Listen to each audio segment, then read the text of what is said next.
Now, Tanzanian journalist Erick Kabendera, who was jailed by the late President Magufuli's government, says he still plans to pursue justice from the new government following 7 months in prison on charges of money laundering, tax evasion and leading organized crime. Erick's release on February 24th last year came after he agreed to a plea bargain with the prosecution. Zuhura Yunus had an exclusive interview with Erick here in London, where she started by asking him what had happened on the day he was arrested.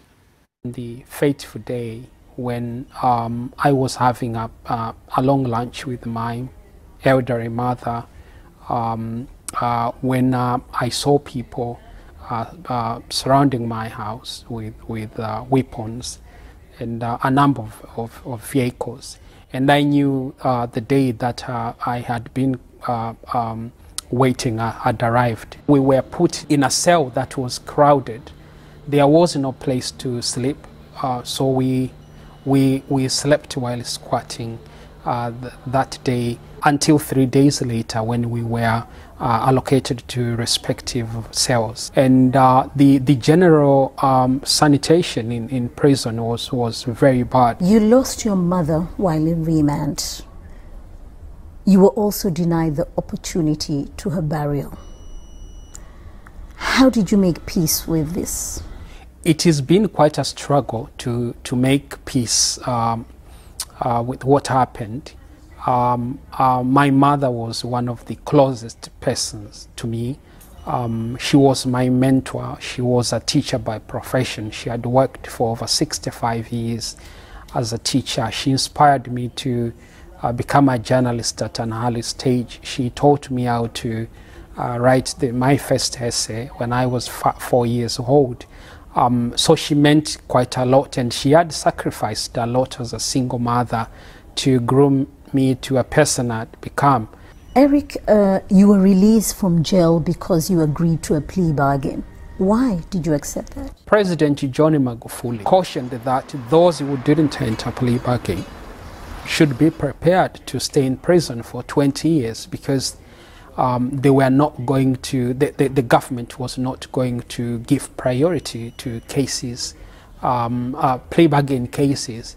So that was one. But secondly, my health had become really bad, and there was no good medical care in prisons.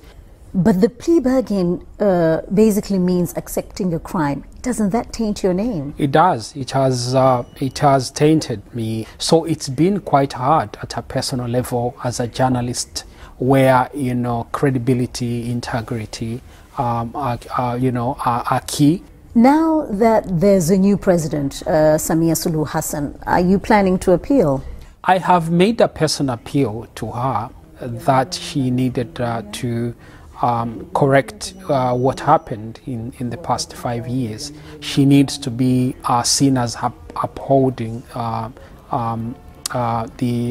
protecting the rights of citizens, and setting up a mechanism that would allow all the victims of the injustices that may have happened in the past 5 years to be heard. So we're giving her time to see how she is going to handle this.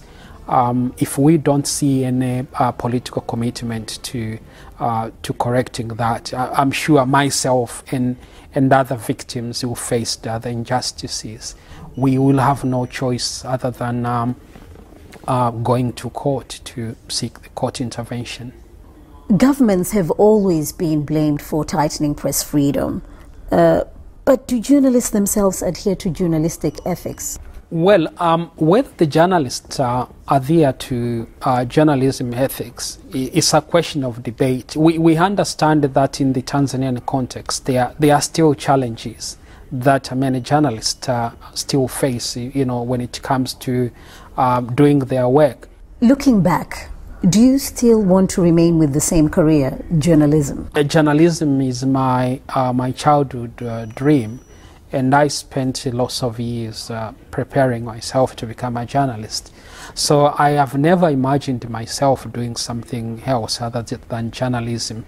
However, I have decided to take time off to reflect of what happened to me personally and the country before I move forward. That's Tanzanian journalist Erick Kabendera speaking to the BBC's Zuhura Yunus.